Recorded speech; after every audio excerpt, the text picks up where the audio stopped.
I'm Chris Montoya and I sell houses, and I'm here with Gail. And Gail, tell me what you do at the Royal Gorge Bridge.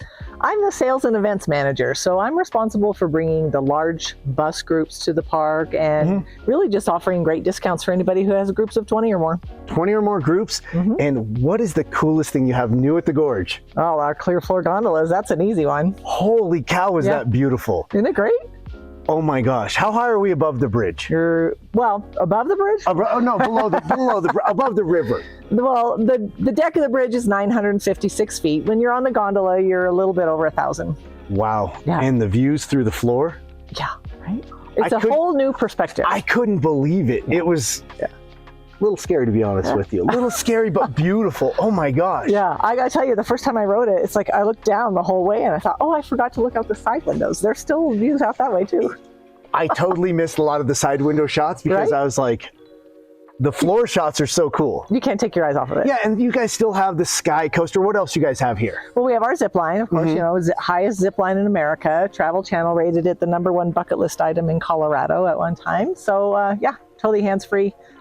That's really great. Of course, the sky coaster.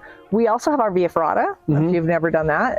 It's a climbing attraction. Via Ferratas date all the way back to World War I, where they used to use them to get soldiers over the mountains. Yeah. So yeah, that's probably my favorite attraction here. The Via Ferrata? Yes. So I'm a big sky coaster fan because I like a little bit of the adrenaline, and I love the safety. I've ridden it twice. You know what?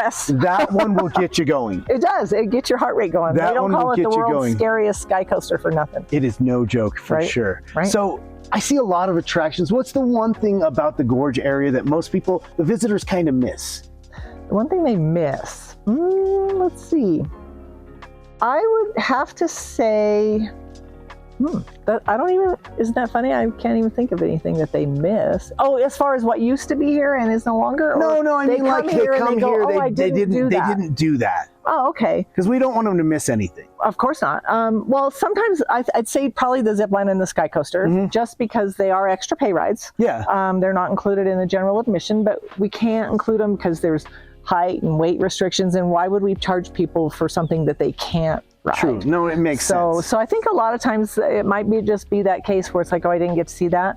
Or I may see somebody on their way out and I go, did you check out the movie and the bird show at the theater? And they're like, no, I missed that. How did I miss that? Yeah. We have Nature's Educators does a program up here from Memorial Day to Labor Day at the top of the hour at 1, 2, 3, and 4 o'clock. Live raptor show in the theater, and it's very educational. And I like the little amphitheater too. How often do you guys use that? We have done movie nights there. We've done concerts there. So yeah, it just kind of changes. I'll tell you my sneaky favorite thing here. And this is because of what I do. I like mountain biking, and I love the trail systems around here. And right on the edge of one of the trails, the overlook, you can see everything, and I love it. I think it's beautiful as well. Yeah. I love everything about the Gorge here. And you know, you can actually ride the trail up Phantom Canyon, right? You can come and we do have a system in place now that people might not know about, that you can ride your bike and come in that south gate, buy your ticket. You have to stop and show your season pass or your ticket or something like that as you're riding across the bridge, but you can ride through now. So it's a gigantic big loop. So there's a lot of beautiful things going. I love the visitor center, still beautiful and amazing. I love everything out here. We're at the part of the interview where you get to ask me one question. I want to ask you, are you a season pass holder? You know, I'm going to be honest, I'm not, and I should be. The problem is my weekends are generally eaten up by sports. Yeah, so I get that. The one thing, I travel a lot with everything. We travel everywhere. We travel up and down the state for soccer. We travel up in the state for wrestling. Well, and I'm sure you get people in town to come visit every now and again. If we have a season pass sale in April. Yes. So every April, you can buy a family pass, which is good for yourself and 3 people. So it's 4 people, and it pays for itself in one visit. So even if you only come and visit once, it's cheaper than buying 4 general admission tickets. So if you're coming to Cañon City, and you know you're coming to Cañon City in April, you get a season pass, you get 4 people to come in. I know Tony Greer, we just talked about this, and he's like, oh, I love the Gorge. You know, when I get family and friends coming down, I take them with my season pass.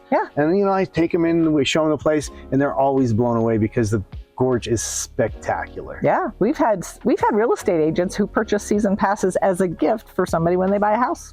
That makes sense. I love it. Yeah. Gail, I appreciate your time. Of course. Thank you. You bet. Thanks, guys. See ya.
Montoya, who's gonna sell your house. He'll find you